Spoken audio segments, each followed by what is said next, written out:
V-Care Hair and Skin Clinic AFT Activated Follicular Transplant என்ற அதிநவீன procedure மூலம் பாதுகாப்பான ஹேர் டிரான்ஸ்பிளான்ட் செய்திட V-Careக்கு கால் பண்ணுங்க. வணக்கம், இது ஐபிசி தமிழின் இன்றைய முக்கிய செய்திகள். முதலில் தலைப்புச் செய்திகள். பொதுத் தேர்தலில் படுதோல்வியடைந்த முக்கிய பிரபலங்கள். கட்சியிலிருந்து பிரிந்தவர்கள் மீண்டும் எம்மோடு இணைவர், மஹிந்த நம்பிக்கை. மட்டக்களப்பில் பிள்ளையானின் ஆசனம் பறிபோகலாம். வவுனியாவில் தமிழரசு கட்சி படுதோல்வி. காலி மாவட்டத்தை தன்வசப்படுத்திய அனுர தரப்பு, வெளியானது இறுதி முடிவு.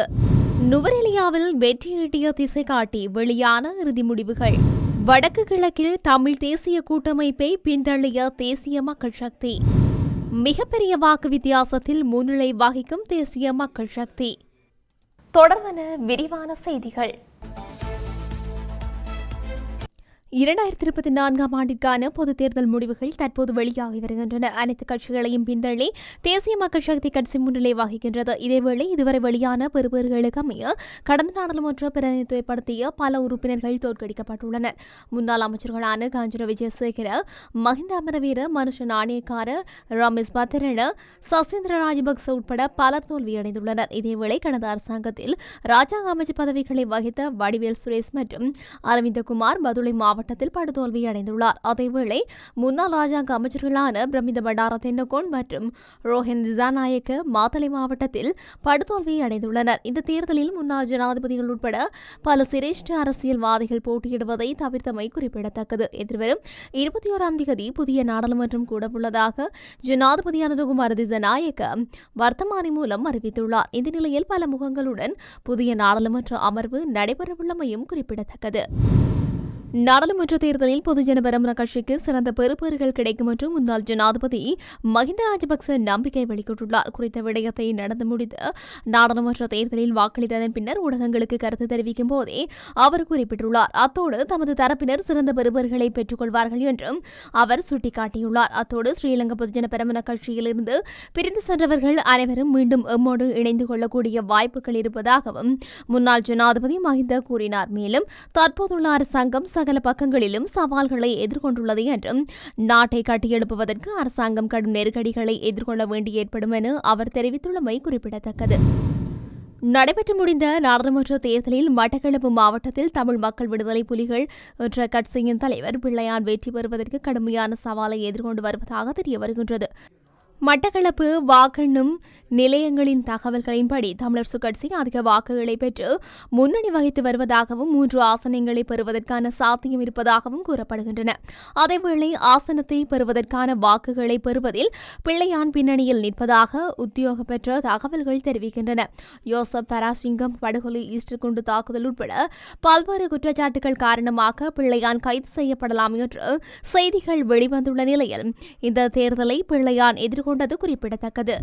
நடந்து முடிந்துள்ள நாடாளுமன்ற தேர்தலில் வன்னி மாவட்டத்தில் வவுனியா தேர்தல் தொகுதிக்கான தேர்தல் முடிவுகள் வெளியாகியுள்ளன. தேசிய மக்கள் சக்தி 19,786 வாக்குகளை பெற்றுக் கொண்டுள்ளனர். ஐக்கிய மக்கள் சக்தி 10,736 வாக்குகளை பெற்றுக் கொண்டுள்ளனர். இலங்கை தொழிலாளர் கட்சி 8,354 வாக்குகளை பெற்றுள்ளனர். ஜனநாயக தேசிய கூட்டணி 6,556 வாக்குகளை பெற்றுக் கொண்டனர். ஜனநாயக தமிழ் தேசிய கூட்டணி 5,886 வாக்குகளை பெற்றுக் கொண்டனர். இலங்கை தமிழரசு கட்சி 5,557 வாக்குகளை பெற்றுக் கொண்டுள்ளனர். முல்லைத்தீவு தேர்தல் தொகுதியாக நடந்து முடிந்துள்ள நாடாளுமன்ற தேர்தலில் வன்னி மாவட்டத்தின் முல்லைத்தீவு தேர்தல் தொகுதிக்கான தேர்தல் முடிவுகள் வெளியாகியுள்ளன. இதன்படி இலங்கை தமிழரசு கட்சி 14,297 வாக்குகளை பெற்றுக் கொண்டுள்ளனர்.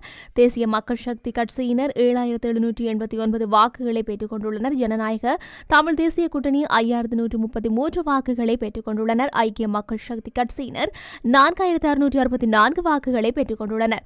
அகில இலங்கை தமிழ் காங்கிரஸ் 2,177 வாக்குகளை பெற்றிருக்கின்றார்கள். நடந்து முடிந்துள்ள நாடாளுமன்ற தேர்தலின் வன்னி மாவட்டத்தில் தபால் மூல வாக்குகளுக்கான தேர்தல் முடிவுகள் வெளியாகியுள்ளன. இதன்படி தேசிய மக்கள் சக்தி கட்சியினர் 4,371 வாக்குகளை பெற்றுக் கொண்டுள்ளனர். இலங்கை தமிழரசு கட்சி 2,349 வாக்குகளை பெற்றுக் கொண்டுள்ளனர்.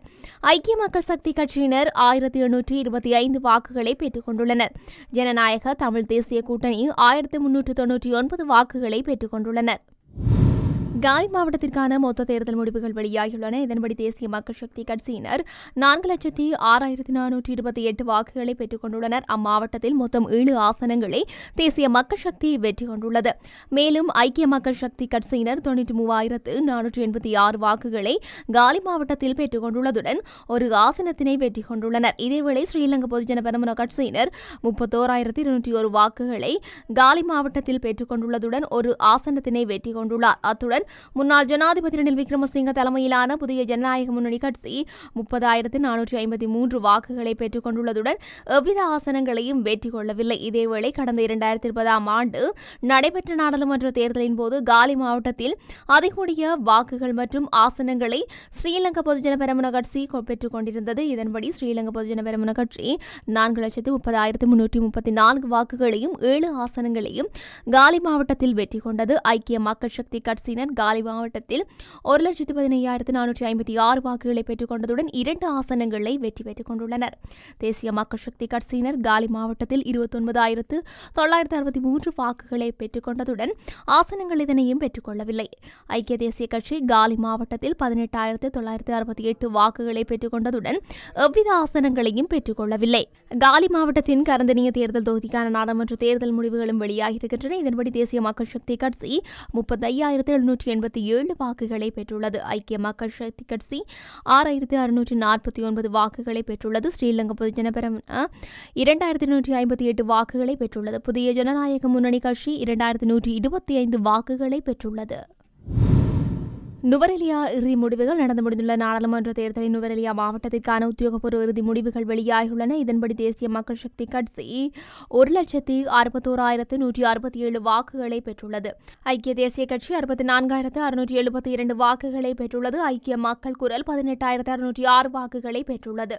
நடந்து முடிந்துள்ள நாடாளுமன்ற தேர்தலில் நுவரெலியா மாவட்டத்தின் மஸ்கலியா தேர்தல் தொகுதிக்கான தேர்தல் முடிவுகள் வெளியாகியுள்ளன. இதன்படி தேசிய மக்கள் சக்தி கட்சி 71,741 வாக்குகளை பெற்றுள்ளது. ஐக்கிய மக்கள் சக்தி கட்சி 55,916 வாக்குகளை பெற்றுள்ளது. ஐக்கிய தேசிய கட்சி 46,906 வாக்குகளை பெற்றுள்ளது. ஐக்கிய மக்கள் குரல் 15,135 வாக்குகளை பெற்றுள்ளது.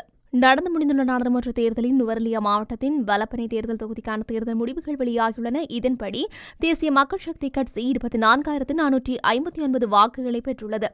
ஐக்கிய மக்கள் சக்தி கட்சி 16,390 வாக்குகளை பெற்றுள்ளது. ஐக்கிய தேசிய கட்சி 5,012 வாக்குகளை பெற்றுள்ளது. ஸ்ரீலங்கா பொதுஜன பெரமுன 1,648 வாக்குகளை பெற்றுள்ளது.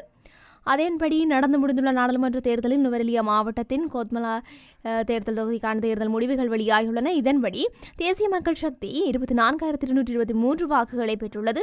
ஐக்கிய மக்கள் சக்தி 13,997 வாக்குகளை பெற்றுள்ளது. ஐக்கிய தேசிய கட்சி 8,771 வாக்குகளை பெற்றுள்ளது. ஸ்ரீலங்கா பொதுஜன பெரமுன 1,259 வாக்குகளை பெற்றுள்ளது. வடக்கு கிழக்கில் கடந்த காலங்களில் பொதுத் தேர்தல்களின் ஆதிக்கம் செலுத்திய இலங்கை தமிழரசுக் கட்சி இம்முறை தேசிய மக்கள் சக்தியிடம் தோல்வி கண்டுள்ளது. இம்முறை நடைபெற்ற பொதுத் தேர்தலுக்கான தபால் மூல வாக்கு எண்ணிக்கையின் அடிப்படையில் தேசிய மக்கள் சக்தி கட்சியானது திருகோணமலை மற்றும் யாழ்ப்பாணத்தில் முதலிடம் பெற்று இலங்கை தமிழரசுக் கட்சியை பின்தள்ளியுள்ளது. திருகோணமலையில் தேசிய மக்கள் சக்தி 995 தபால் மூல வாக்குகளை பெற்றுள்ள நிலையில் 3ஆம் இடத்தை பிடித்துள்ள தமிழரசுக் கட்சி 1,814 வாக்குகளையே பெற்றுள்ளது. அதேவேளை வன்னியிலும் கடந்த ஜனாதிபதி தேர்தலில் தபால் வாக்குகளில் 3ஆம் இடத்தை பிடித்த தேசிய மக்கள் சக்தி இம்முறை முதலாம் இடம் பெற்றுக் கொண்டுள்ளது. யாழ்ப்பாணத்தில் தேசிய மக்கள் சக்தி 966 தபால் மூல வாக்குகளை பெற்றுக் கொண்டுள்ள நிலையில் 2,582 வாக்குகளுடன் தமிழரசு கட்சி 2ஆம் இடத்தையே பிடித்துக் கொண்டுள்ளது. அந்த வகையில் இம்முறை நடைபெற்று முடிந்த பொதுத் தேர்தலில் வடக்கு மற்றும் கிழக்கு உள்ளிட்ட நாட்டின் அனைத்து பாகங்களிலும் தேசிய மக்கள் சக்தி பாரிய வெற்றியொன்றை பெறக்கூடும் என்று எதிர்பார்க்கப்படுகின்றது. நடைபெற்று முடிந்த பொதுத் தேர்தலின் வாக்களிப்பில் தற்போது வரையான முடிவுகளின் பிரகாரம் தேசிய மக்கள் சக்தி பாரிய வாக்கு வித்தியாசத்தில் முன்னிலை வகித்துக் கொண்டுள்ளது.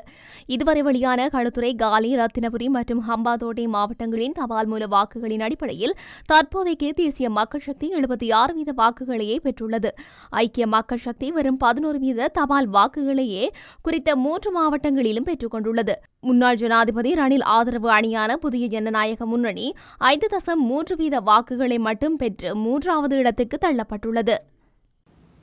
இத்துடன் இன்றைய முக்கிய செய்திகள் நிறைவடைகின்றன. தொடர்ந்தும் செய்திகளை அறிந்து கொள்ள IBC தமிழ் நியூஸ் என்ற எமது யூடியூப் பக்கத்தினூடாக இணைந்திருங்கள். நன்றி.